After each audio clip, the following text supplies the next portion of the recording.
Yo, yo, yo, legends and gentlemen, welcome back to some more Call of Duty Black Ops 2. I'm your host, Muzzafuzza. As you can see, I got host, so I am host. I'm host of this game, I'm host of this gameplay, I'm host of this commentary, and doing another topical commentary for you guys today. So sit back, relax, and enjoy as you get to see me sniping, quick-scoping some people in the face, starting off with the DSR-50 with the thermal sight. A 1, a 2, a 3, already got my extreme conditioning, and you should enjoy the gameplay. But what I want to talk about today is something a little bit different. I want to talk about a vision of gaming's future. I have had a vision.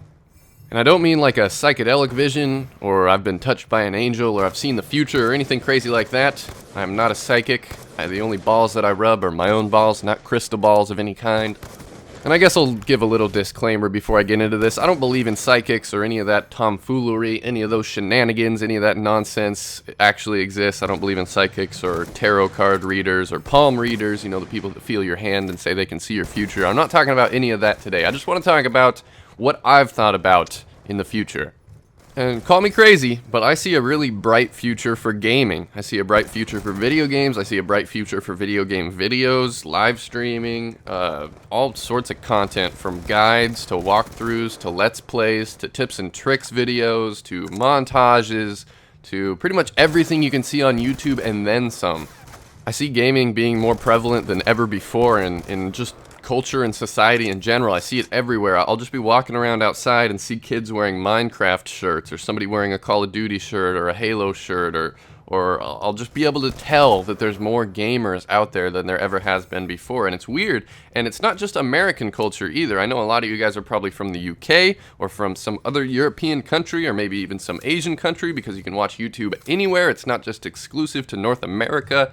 Shout out to all the Canadians watching. I see you riding your polar bears and living in your igloos. It must be nice being America's top hat. I totally respect that.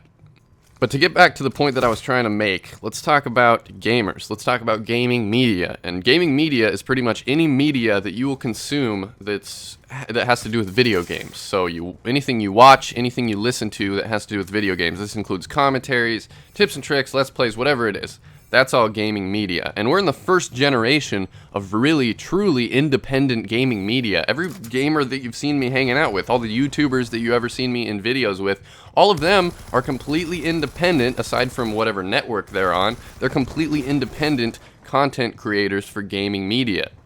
And this is gaming media's first generation, really, for independent ones anyways. I know before this, in the 90s and throughout the 2000s, there was G4, and there was IGN, of course, which creates a lot of independent content online, cheat codes and reviews and things like that. But this is the first real generation of completely independent gaming media creators, and that's YouTubers. And YouTubers have only really been doing this since like 2008, 2009. That's when people started making Call of Duty commentaries and montages. That's when people started getting partnered up with things like Machinima Respawn and getting their channels partnered.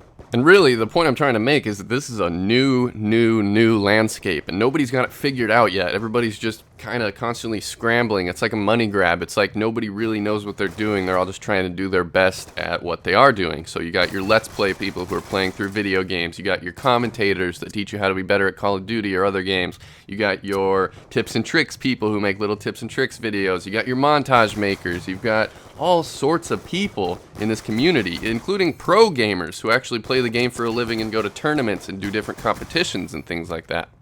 And what I've noticed that I really wanted to talk about in this video is that while we're at the forefront of gaming media, and while this is the biggest that gaming has ever been, it's only getting bigger. That's what I wanted to get to. That's what the main point that I wanted to make in this video, is that gaming doesn't get smaller. It seems like every year there's more and more gamers. There's a new bigger game. There's a new mainstream game. There's a new independent game. Nobody saw Minecraft coming. Nobody saw Happy Wheels blowing up like it did. It's all really unpredictable. And at the same time, it's like it never stops expanding. There's more and more gamers every year. All the gamers that used to be really young and used to be just kids are now growing up and becoming teenagers and full-grown adults. Pretty soon you're going to see that there's a full-grown adult community of millions and millions of gamers who like to play multiplayer online games.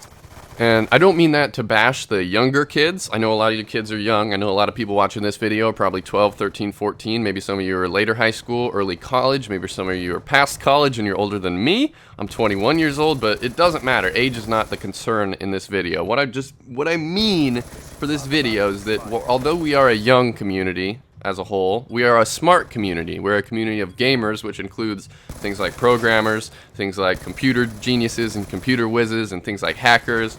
And we can change the world. Like, people are doing things with charity and philanthropy and raising money that are actually changing the world. I've seen gamers raise $1 million right before my eyes. I've seen gamers do live streams and raise thousands and thousands of dollars for causes that wouldn't get that money otherwise.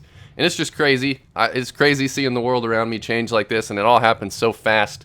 Thank you guys for watching. If you enjoyed today's video, please click that like button, help support the videos. I would appreciate it. Follow me on Twitter and Facebook. They're down below in the description. And let me know what you guys think about this topic. Thanks for watching.